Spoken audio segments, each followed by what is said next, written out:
Ce matin, nous parlons des exigences du baptême ou des conditions à remplir pour aller au baptême.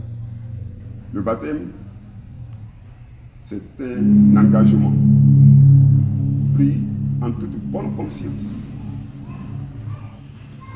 par une personne qui s'est repentie et qui a consenti à accepter Jésus comme sauveur et donc aller aux eaux du baptême. Une personne s'engage en toute bonne conscience, à se repentir et accepter Jésus comme sauveur et aller aux eaux du baptême. Donc le baptême n'est pas une formalité religieuse qu'on m'impose contre ma volonté. Le baptême n'est pas une formalité religieuse qu'on m'impose, mais c'est moi, l'individu, qui entre en moi-même et qui consent à accepter Jésus-Christ après m'être repenti. Et comme je l'ai accepté, je m'engage à aller au baptême. Ceci étant dit, quelles sont les conditions que nous devons remplir? Quelles sont les exigences du baptême?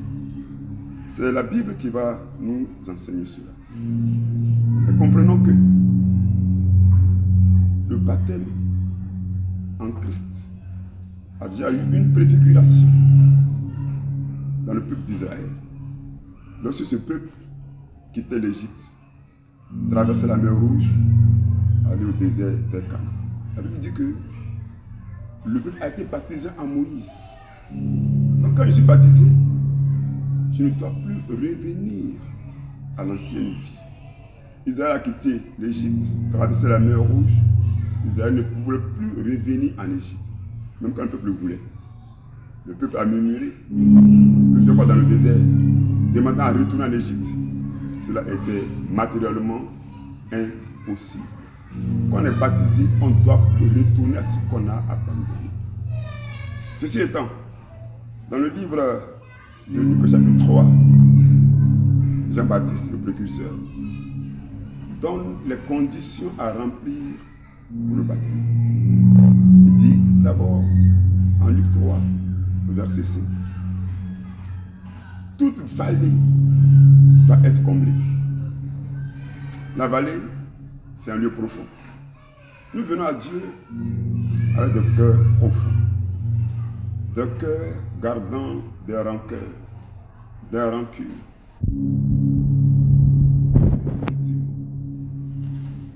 Que quitte les ressentiments, la vengeance, les rancœurs, les rancunes. Les vallées doivent être comblées. Ensuite dit-il, les montagnes et les collines doivent être abaissées. Dans le baptême, c'est une catégorie sociale. La montagne, c'est un lieu élevé.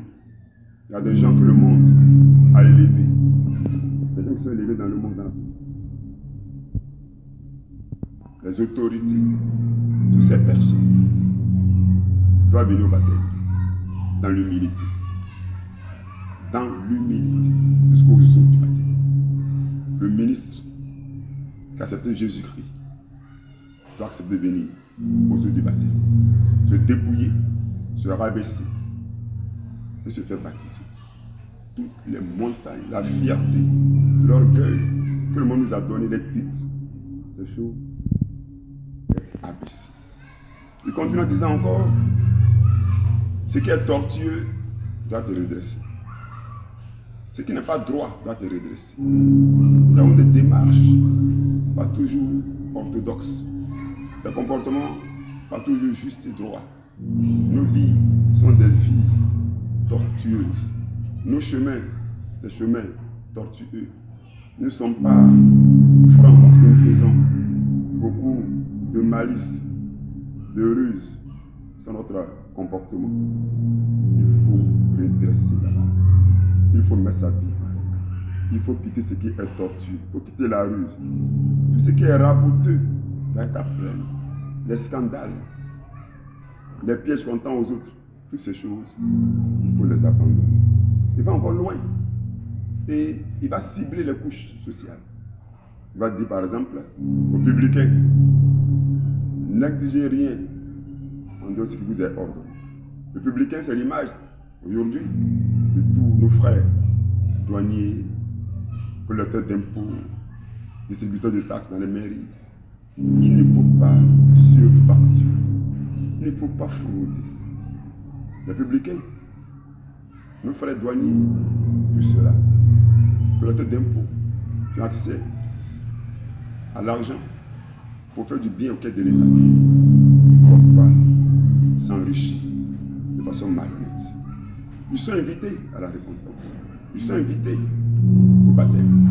Aujourd'hui, beaucoup de nos frères préfèrent travailler dans l'énergie financière. Dans quel objectif? Dans quel but? Tout ça pour s'enrichir rapidement. Il faut faire attention. À côté des publicains, le précurseur Jean-Baptiste interpelle aussi les soldats. Ne commettez aucune extorsion. Votre solde, veuillez vous en contenter. Le corps habillé, le vêtement, l'uniforme, la tenue du soldat, ça va venir un prétexte pour abuser des populations. Il faut faire attention. Je vous dis que ce matin, le baptême interpelle touche la couche sociale. Touche la couche sociale. Dans l'église, nous avons des grands postes. Et qui nous donnent les postes, nous devons tous nous répondre. Le baptême, donc, c'est pour dire qu'il est le fondement, le pilier de notre salut. Celui qui croira, qui sera baptisé, sera sauvé. Quand je crois en Jésus-Christ, je vais au baptême. Mais le baptême doit être précédé d'une repentance sincère, d'une vie mise en ordre, d'une vie bien rectifiée. Que Dieu nous bénisse, que nous aide à faire un bon baptême, afin qu'on ne retourne plus à ce qu'on a voulu. Car quand on a quitté l'Égypte, on ne doit plus y retourner. Restons dans l'église, demeurons en Christ. Dieu nous bénisse.